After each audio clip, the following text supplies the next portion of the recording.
Welcome to Bluechip Dialogues. I'm Garett Jones, your host, and my guest today is John Cochrane. John Cochrane is Rosemarie and Jack Anderson Senior Fellow at the Hoover Institution at Stanford University, and he is the author of what is the obviously most important first-year PhD textbook for finance students, Asset Pricing. This is my dog-eared and back-broken copy of it here. And he's also has been writing on stablecoins recently. But before we get to that, I'd also like to mention that he is a blogger at The Grumpy Economist, which has been going on, but you've been going strong for at least a decade, if I recall now. Is that right? Yeah. And in addition, he is the author of a new book. Can you tell us the title of that, please? A Crisis Cycle, about the euro, with my colleagues Luis Garicano and Klaus Mazo. Here, hold on a second. Great. Got to show you the beautiful cover. Thanks. It looks great online, too. I have to say, I was looking at it, and I wasn't sure how to pronounce your second co-author's name. So thanks for taking that burden off of me there. I know Garciano from Twitter. He has a lot of fans in the GMU economics department. He's on Twitter, and also his Substack, Silicon Continent, on all things Europe. Yes, that's gotten a lot of attention in recent months. So he's done fire. Yes, that's fantastic. We're here to talk about stablecoins first and foremost. And so I want to start off by asking a price theoretic question. It's been widely understood that with the Genius Act, which more or less requires largely treasury-backed stablecoins for U.S. approved ones, there's going to be a lot of increased demand for U.S. treasuries. Everyone understands that has a tendency to push up the price of treasuries, which pushes down their yield, of course. I'm interested in the second derivative. I'm interested in the second moment here. I'm interested in the variance with a bunch of people who are basically required to hold these instruments, short-term treasuries. Does that mean that treasury prices will be less sensitive to good or bad news about the fiscal health of the United States? Oh, great questions. Let's speculate. And welcome to economics. It's not so obvious to me that it will have a big effect on treasury prices. Now, making treasuries more liquid, more useful as backing financial transactions should help a bit. But remember, there's also substitutes. So everybody who is buying a stablecoin backed by U.S. Treasury, what's he going to sell? If he's selling a money market fund backed by U.S. Treasuries, then it really makes no difference to the total demand for treasuries. If he's selling a bank account, which is backed by reserves, which are backed by U.S. Treasuries, then it doesn't make any difference to the total demand for treasuries. Don't forget the substitutes and where the money comes from. With that, better technology for liquefying treasuries, given that the Treasury itself never got around to doing a good job of it, can always help. And those of us who want our government to borrow cheaply and not go bankrupt ought to cheer. That's good news. Good news to hear. So you asked about volatility. Yeah, exactly. Yeah. So that's a good question. Volatility. So in moving a vertical demand curve to one side doesn't do much for the volatility of price, right? What you want for volatility is people who are willing to jump in when the price goes up or down and take advantage of those prices. I'm making this up as I go along. Sure. But I don't see the story by which adding a lot of price insensitive transactions demand for treasuries would do much to have people who are willing to pour in and pour out as necessary to make the prices more stable. So you got to give me a story as to why it's going to lower volatility, and then we can pick it apart. Yeah, that's why I was wondering whether just basically having the equivalent of, say, 10% more treasury demand, if say 10% of the treasury demand is price insensitive, we're adding an extra 10% to all the other people who are more or less required to hold treasuries.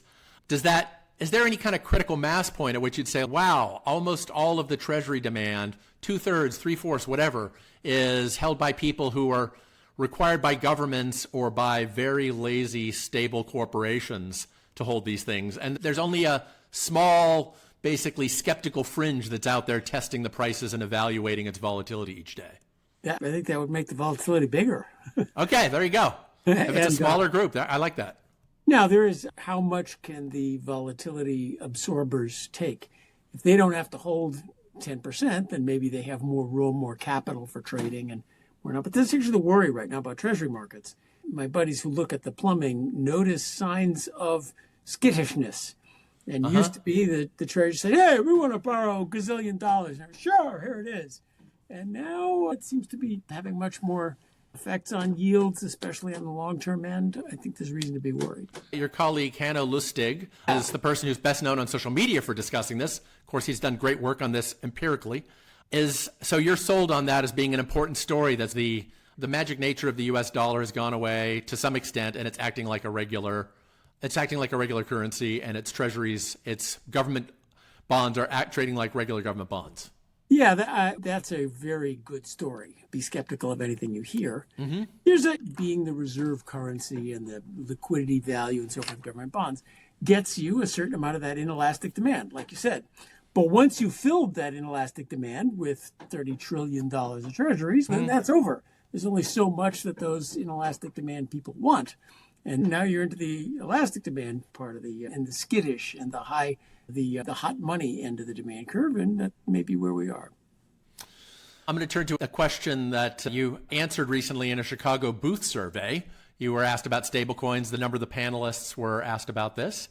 And you said that part of the appeal of stablecoins was not so much that it was a new way to hold something like money, but that it offered an opportunity for regulatory arbitrage. And I wanted to get you to talk a little bit about your views of regulatory arbitrage, the fact that stablecoins, even though they'll have some KYC, know your customer elements, and some anti-money laundering regulations involved, there's still some regulatory arbitrage. Can you explain what you think that is and why it's important?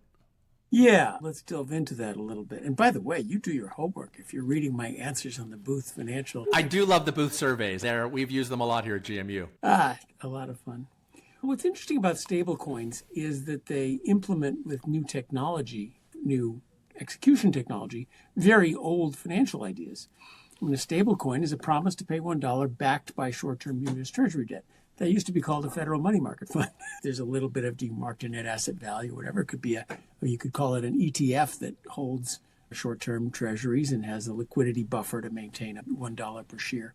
But those are old financial ideas. Or it's a narrow bank where you get a share that's worth $1 and then that's invested in reserves, and reserves are interested in short-term treasuries. So there's nothing new in terms of financial technology. In fact, it's something great. I love narrow banks, and I have elsewhere excoriated the Fed for its war on narrow banks. Exactly. Why do you think, let me detour this for a second and say, why was there this war on narrow banking in your view? To maintain the profits of the big banks. I think they almost said that explicitly, that the narrow banks, so what do? They take your dollars, they funnel it into reserves, the reserves funnel into treasury. It cannot fail. There cannot be a run on a narrow bank. It can provide you interest-paying deposits, which stablecoins don't, too bad. Interest-paying deposits, transaction services, all of those big risk-free assets that people seem to want, and no chance of ever having a financial crisis. Why do we not do that? The Fed, blah, blah, blah. We want the commercial banks to be able to have your deposits and pay you scandalously low interest, and to do that and to make all sorts of profits, in part because we think out of the goodness of their heart, they'll turn around and lend it at lower rates than they would otherwise if they had to get deposits that we weren't backing as taxpayers all the time, but in a way that is much more prone to financial crises. And then they had a whole bunch of stories about this. They had stories. So they wrote a letter, said, here's why we're not allowing narrow banks. For example, the biggest one was, we fear that if a crisis comes, people will run to put their money into narrow banks and out of everything else. But that makes no sense. When in a crisis did the Federal Reserve say, no, you got to just sit on those illiquid assets, tough luck? No, the Fed goes in and buys and guarantees everything, yeah. The Fed guarantees everything. Buys things, guarantees things, Lets people get out of their risky positions, insures creditors. So the idea that we want to force people to stay in risky positions is just ludicrous. The Fed is a bank of banks and keeping the banking system afloat, and the ECB, which does the same thing. ECB is hobbling its digital euro, and pretty much explicitly to keep that. Do you want to be, how conspiratorial do you want to be about it? To keep the profits of the big banks alive, or if you wish, to keep a massive cross-subsidy alive where you and I suffer financial repression on the hope that banks will turn around and out of the goodness of their hearts make cheap loans. Okay, that's the story. Anyway, hard to know why, but that's the best I can make sense of why the Fed turns down an innovation that could end private sector financial crises forever.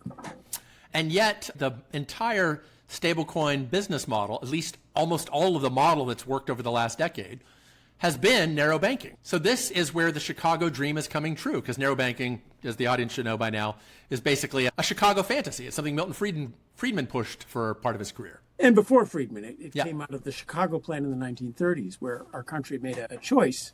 How are we going to deal with bank runs? And one was we're going to guarantee deposits and then count on regulators to make sure nobody takes any risks, versus I like to call it narrow deposit taking and equity finance banking is the words I like to use. Yeah. Because we're not stopping banks. We love banks. We love banks to make all sorts of loans. Just get the money you use to make loans from issuing equity or long-term debt, not from deposits that can run and then the government guarantees. Yeah, so it implements that idea. And that's back to your question about regulation. So it looks like stable coins are doing one thing that innovation often does. It just, by being a different thing, gets around the regulatory barrier to create narrow banks. See, when I hear about the regulatory arbitrage story with stablecoins, what comes to my mind is the know your customer anti-money laundering rules that become so onerous for banks, right? I hadn't thought of this as being that this is the way that the real world can finally get 100% reserve banking. As I didn't think of that as being regulatory arbitrage too. Let's talk about all the know your customer stuff. Now here we're deep in it. Maybe you'll tell me more about the regulations that I know. It's if you're a free market libertarian, as I am, the fact that the federal government watches all of your transactions is a little bit scandalous. And that you can't go to a bank and take out $10,000 without the entire federal government being after you. Yes, and the know your customer regulations are onerous. Now, some of it's, there has to be a balance here. We don't want drug dealers and scammers and people extorting you over the internet and seizing your computer. Now that's, and we'd like people to pay some taxes. Mm-hmm. That's some of the reason for financial regulation. On the other hand, I'm not sure I want to enforce China's currency laws or Russia's currency laws, which is something that not so much stable coins, but Bitcoin allows you to do. Restoring some anonymity in transactions is a useful thing. And as you said, the huge cost of some of these regulations. It's funny to think of the Fed issuing a digital dollar. And I think the number one reason they never will is there's no way the Fed could ever implement their own regulations in a retail customer facing product. Yeah, they can impose rules on banks because the Fed themselves doesn't have to follow through on it. Yeah. So it'll be interesting to see how stablecoins and how much, this is something I don't know, how much anonymity will there be in a stable coin? Where do we stand on this? Do what you want with your money versus try to collect some taxes and crime fighting and sanctions and all the other things we do with the dollar payment system. This is something where I can bridge over to another topic here, which is the ways in which stable coins are like and not like bearer bonds. Everyone talks about how they're like euro dollars, and that's really important. Nick Carter, Castle Island Ventures, has written about that. But they're also like bearer bonds, right? And bearer bonds, for the audience, are bonds that are issued by a corporation, traditionally by corporation or government. And they're a bond that pays off a certain amount of interest each year and then pays off its principal at the end, right? And it could be a 10-year bearer bond where you, the person who holds it, can get your interest each year by sending in a coupon to the corporation, to Nabisco or whoever. And then at the end, you can get your principal back. With a bearer bond, you don't have to say who you are. You just have to show the bond. Yes. It was a completely anonymous financial instrument. It was more or less put out of business in the U.S. in the early 1980s through 1982. Reagan signed a piece of legislation, and it was a plot line in a lot of 1980s movies, including Beverly Hills Cop and Die Hard. But stablecoins bring back a version of this where the person who creates the stablecoin has to show who they are through KYC, AML, know your customer anti-money laundering rules. But then once you create that, you can trade that on the blockchain, hand it to an anonymous person who hands it to another anonymous person who hands it to another anonymous person, and you only have to fully de-anonymize when you decide to cash it in at the end. Yeah, no, the extent to which it's anonymous or not is not quite so obvious. I think the NSA knows how to figure out who you are. So be careful. Exactly. Yeah. Oh, wow. I use the term pseudonym most of the time, but I don't quite know how to say pseudonymous yet. Yeah, which is, I think, legally where you want you want the happy medium to be it's mostly anonymous, but if they get a subpoena, they can find out if they persuade a court that they get to look at it. We've got to find some happy medium there. Now, so we'll see just how anonymous the stable coins end up being once they're done regulating them. Now, just within the last week, there's been a news story reporting that Treasury is still kicking around the idea of whether KYC AML will apply to blockchain transactions between pseudonym-based clients, and because they're worried about this big anti-money laundering potential. If that happened, would that basically completely crack the demand for stablecoins, or do you think that there's enough native demand for it? There's just enough people out there who want to take a sort of imitation electronic dollar that the system still works pretty well? I think there is more demand than simply money launderers for efficient electronic payment systems. Now, it's too bad that stablecoins in the current regulation can't pay interest, which I think may have been a sop to the banking industry. Yeah. Not quite sure why they didn't allow them to pay interest. Interest-bearing electronic money would be a wonderful invention. So that's the last thing that needs. But there are some ways in which it can be more efficient. When you use a credit card, there's still like a 2 to 4% interchange fee going up. So if stablecoins can do that more efficiently, that would be quite useful. Now, on the other hand, be careful. I used to rail on this credit card thing, and then a guy once in a credit card company raised his hand and said, here's what you get for that. You can reverse the credit card transaction. You can't reverse the stablecoin transaction. If someone scams you out of $10,000 stablecoin, kiss it goodbye. You can't call up and say, oh, that was terrible. So a lot of those things that banks provide are actually a service to many people. Just buyer beware on the stablecoins. But it is like bearer bonds and also the disappearance of large banknotes. Cash is wonderful. Cash is completely anonymous. And it's even more anonymous. It's really weird. Stable coins, to certify that this is a coin, the way the blockchain works is you keep a record of every transaction that's ever been made with it. Of course, the genius of cash is that you look at the bill and it says, well, that's a dollar bill, and I don't need to know whoever had it. There's just no record of whoever had it.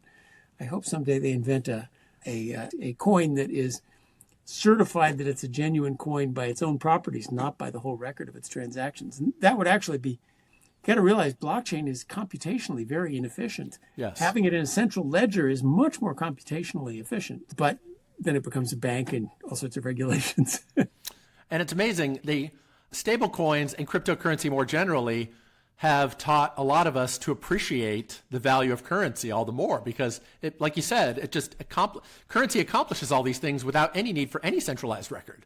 Yes. The fact that you can identify the currency as being legitimate means you don't need to know where it came from. You don't need to know who transacted it.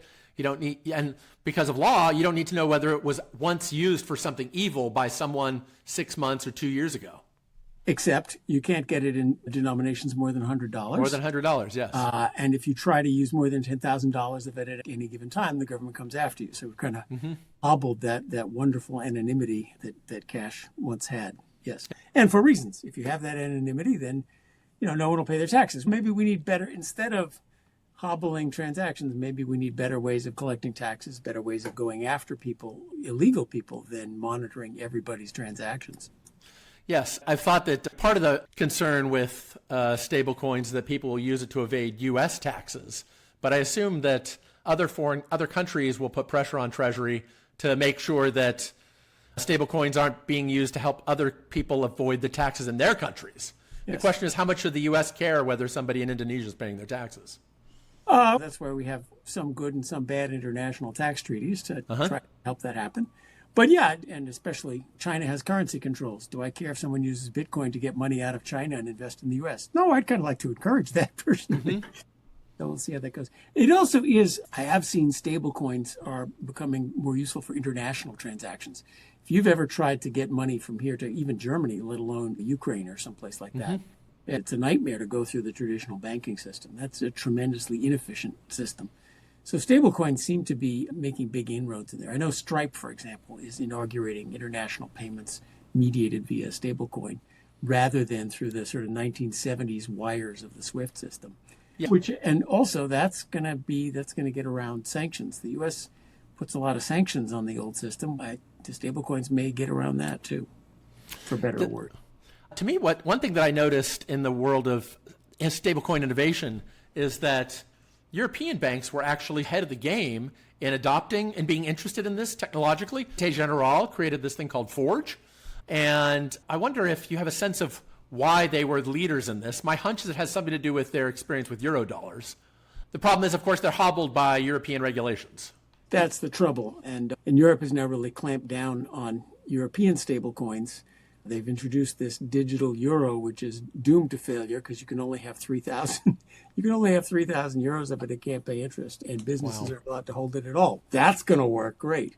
And like my colleague Luis Garicano had a wonderful essay. I think he put it on Silicon Continent, where he said, look, what all this regulation is going to do is the Europeans are going to end up using dollar stable coins. So you try to make it also, and among other things in Europe, you have to ask for permission. So, you have to, here's my stable coin, please, could I issue this? And of course, asking for permission is the end of innovation. Mm-hmm.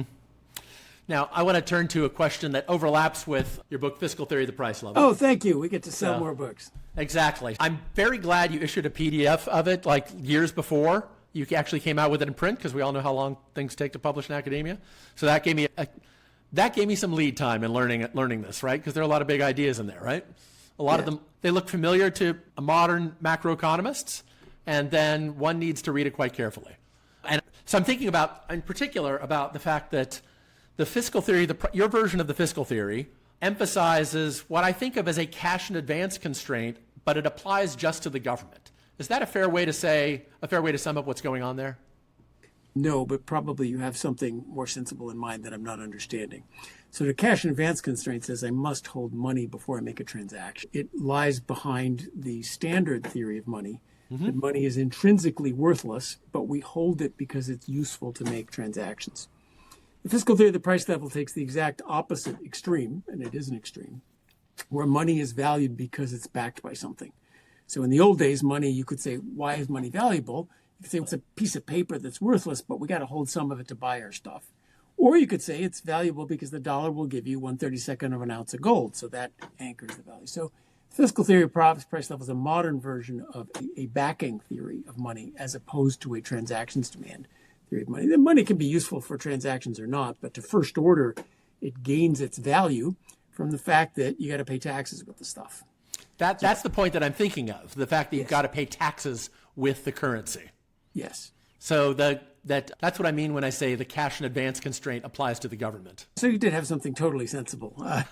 Yes, we have to have cash to make one transaction. Yes. And that is the transaction of paying taxes to the government, which ends up being a backing. So the value of I'm relieved of $1 with the tax burden, that's a backing that works the same way as, it's worth 1/32 of an ounce of gold.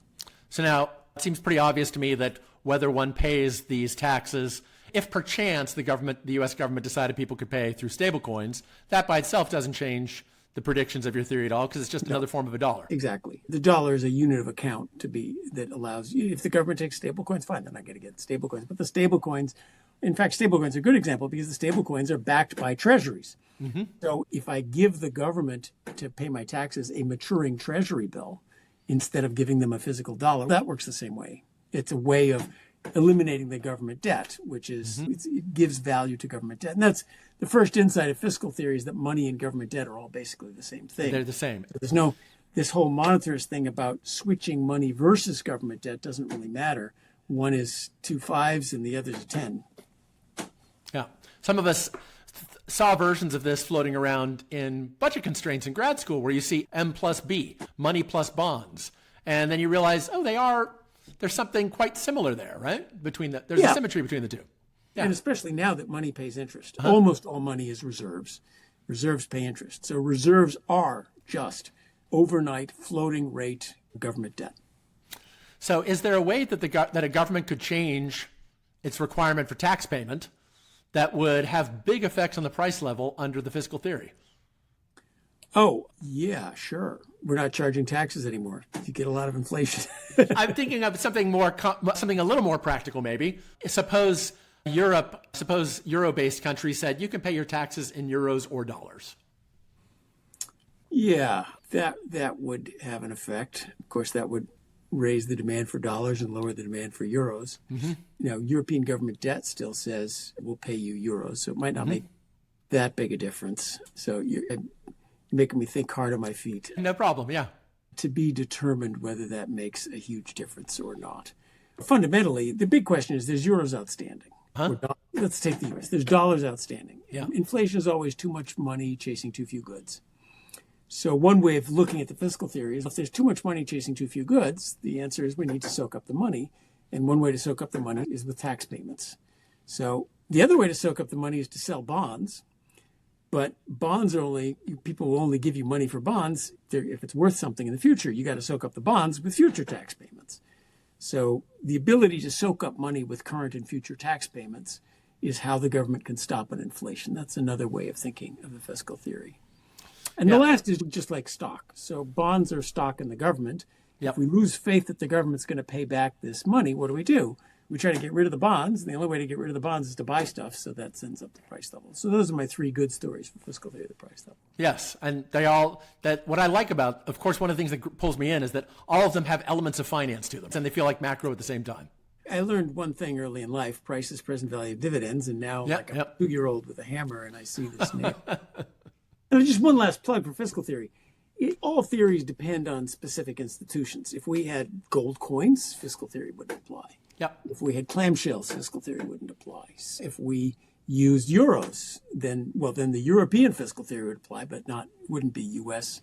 government deficits. It depends on specific institutions, but the institutions underlying our standard theories don't apply to those standard theories anymore. So you might say the money supply, but our Fed doesn't control the money supply. Our Fed sets interest rates. So you need a theory of inflation where the Fed sets interest rates and allows any amount of money you want. And the interest rates on money is the same as the interest rates on treasury bills. So standard monetarism just says you should target the money supply. I don't know what to do now, but you should. The Fed targets interest rates. So as long as you're targeting interest rates and we're completely awash in reserves, the fiscal theory is just ideally suited. It's also ideally suited for a government that's kind of in fiscal trouble. Yeah. And so the post-COVID inflation was obviously a very good case study that makes the fiscal theory look very good. As I look out the world, of course, now I'm a 2-year-old with a hammer again. But the COVID inflation looks to me like the experiment you would want to say, does the fiscal theory hold? You print $3 trillion of money, you borrow $2 trillion, and crucially, there was no talk about how we're going to pay it back. Government debt is not inflationary if there's a good plan for paying it back, because then people are willing to hold it as an asset and not try to spend it. But we dumped $5 trillion of money in government debt on people with no plan of how to pay it back. They went out to try to spend it. Boom. So it looks like exercise 1 of chapter 1 of fiscal theory of the price, at least to me. And the U.S. Civil War, World War II, both look like good case studies for fiscal theory. Yeah, and in ways that we've understood for a long time. The fiscal theory just takes an extreme simplified view of war finance, which we've understood for a long time. Dump money and debt on people with no real plan to pay it back, and you get some inflation. In fact, some economists say this is a great thing, that you want to pay for a once-in-a-century war. You don't want to charge current taxes. You don't want to completely pay it from future taxes, so make the bondholders pay. And rather than by defaulting on the bonds, you'll just inflate away some of the value of the bonds, and that's how you make bondholders pay. That's what we did in COVID. We paid for the $5 trillion of COVID and post-COVID, the Inflation Reduction Act and the American Rescue Plan, all those hilariously named bills. That was more money under the fire. We paid for that with inflation. Now, whether we should have or not is a good question, but this is classic war finance, what happened. Do bondholders suffer from enough money illusion? Are they getting fooled too often? Now you're challenging my efficient market. So I got to just ask. It is a little puzzling to me who's holding 30-year treasuries at the current rates. My only story for it is that everybody believes this is a wonderful country and that sooner or later they'll get around to fixing the problem after we've tried everything else, as we always tend to do, as Winston Churchill famously did not say. But I do think bondholders are nervous. So in the next crisis, if Uncle Sam goes to the markets and say, hey, I need, China invaded Taiwan. I need $10 trillion to bail out all the banks again and stimulus checks for everybody. And by the way, we need to buy some weapons now. Markets are going to say, what happened last time we lent you a ton of money? Oh, we took a 20% haircut on it because you inflated it away. And what's your plan for paying it back? Have you guys fixed Social Security yet? I think we're in a more fragile state. But I've been holding this sign, the world's about to end. Here comes the bond market crisis for about 20 years now. So I'm cautious about making forecasts. And people who have experience with emerging market debt, they know what to do in settings that are similar, which is They insist on high interest rates most of the time because they know that every once in a while they're just going to get wiped out. So they're treating it like a form of equity. But they're not treating U.S. treasuries like that kind of equity investment. When interest rates, especially on the long end, aren't that low, and a certain inflation or default premium might well be in there. I think that's what Hanno Lustig is reading in a lot of the nervousness. Every time there's small bits of bad fiscal news now, the old story about glut of savings buying in endless amounts of treasury debt is no longer there. The yields start going up. Now, our fiscal problems are our own fault. There's no external problems facing the U.S. We really shouldn't do this. And I would add, maybe to your slight bit of, I think markets are efficient but not clairvoyant. And you look in the past, and long-term bonds have never really seen inflation coming or default. It's always a surprise because there's a crisis element, there's a bank run element to it. And if you could forecast the bank run tomorrow, then you'd go get your money today. But it is certainly true, like the 1970s, long-term bonds did not see any of the waves of inflation coming, and they did not see the inflation going away. Reading expectations in the long-term bonds, don't worry, interest rates are low, I would say is a false sense of comfort. But you are also seeing, by the way, what happens in Latin America is the first thing is the people issuing the bonds notice they can't really issue a lot of bonds at a reasonable interest rate, so they start issuing shorter. And people are willing to lend to the government shorter and shorter because then I can get out before it really hits the fan. And we are seeing the U.S. moving to a shorter and shorter maturity structure. So that's another sort of little warning sign in there. That's well worth noting. So one lesson here is that not enough people in financial markets read Milton Friedman's presidential address. I think everyone's read Milton Friedman's presidential. Not at the time, right? In the late 60s when he issues this thing saying, hey, I think that the U.S., basically the Phillips curve is not exploitable. The government's trying to keep the unemployment rate really low, and they're hoping to keep the inflation rate low, and that's all going to break down pretty soon.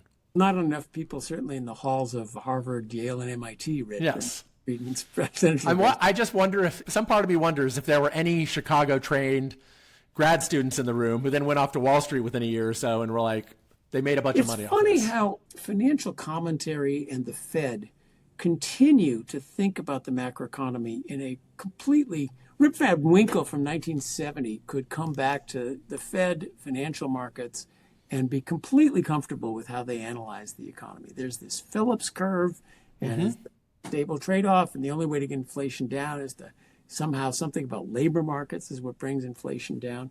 The Phillips curve is just a big cloud, but it still is at the core of the Fed's beliefs and the financial market beliefs. So those Chicago guys, there's lots of Chicago-trained people in financial markets, but they seem to revert to ISLM when they're writing customer letters. That's the one that passes the market test on some level. Yeah. So a couple last questions. First, I want to ask just something out of my own curiosity. A lot of people you've trained have gone off to Wall Street and become equity traders running large, important funds that have been successful. Which of your ideas do you think that they find useful on a day-to-day basis? Oh, I hope, since I never gave them great investment ideas. You're giving them tools. That's the thing. I'm giving them tools. You're giving them tools. Tell you, I wrote an essay, which I'll recommend, no equations. It's called The Portfolios for Long-Term Investors, where I wrote down pretty much my last MBA class. I taught this MBA class. How do you use all this? So there is a vision of how financial management could actually be useful. You don't just have to have index funds. Based on people are different from each other. There are risks I can take and risks you can take. We're all very heterogeneous, and the market is a very heterogeneous market for risk. So there's a vision there, I think, of matching people to risks that they are appropriate to take. The other big thing I hope my students got out of me, and this is my lecture for my first day of class, is I'm going to give you a good set of bullshit detectors. I'm not going to give you the magic alpha recipe, because if I could give it to you, it would already have stopped working. But I'm going to give you a lot of great ideas that look like they were magic alpha, but don't work. And you need to learn, if you're going to be in financial markets, there may be trading opportunities in alpha out there, but 99 of the ideas that come across your desk are terrible, and you need to learn to spot those and to ask the basic questions, like the average investor has to hold the market portfolio. That's just a fact. The average investor holds the market portfolio. Anything you do other than that is a zero-sum game. So if you're going to trade off from the market portfolio, why are you doing that? I'm smarter than the other guy. Yeah, but he thinks he's smarter than you. So which of you is wrong? Just to think a little bit in terms of equilibrium, to think Why is the market offering me this opportunity? If it's a $20 bill on the sidewalk, why didn't it get picked up already? I think those bullshit detectors are really useful in your search for magic alpha and understanding that this is a market of risks and rewards, and that different people can take different risks and get different rewards. That I think those are useful ideas that I hope they took with them to Wall Street. Good. I'll make sure we put up a link to that. So on that to that paper. And tell us a little bit about the new book, Crisis Cycle. So Crisis Cycle, it started as Luis said, hey, how do we apply fiscal theory of the price level to Europe? I said, great, let's write a book about that. And then Klaus came along, who knows, he worked at the ECB. He was the guy in charge of Greece, so he knows all about how the ECB works. And so it turned into monetary fiscal interactions in the setup of the euro. And that's what the euro is all about. So I'll give you the quick 30-second synopsis, if that's okay. Sure. Here's a problem. We have a common currency, but separate fiscal policies. How could this go wrong? A country could say, great, I'm going to borrow a lot, buy everybody a Porsche, and then I can't pay back my debts. I call up the ECB and say, oh, crisis, print money, bail us out. Can't let that happen, can we? Now, the people putting together the euro understood this, and they did a remarkably good job of setting up a system that dealt with this problem, but not a perfect job. Why? Because on the wedding night, you really don't want to go into Appendix C of the prenup, right? You don't want to try to write every contingency out. And there was a lot of things that we'll figure this out when it comes. But some of those cracks came.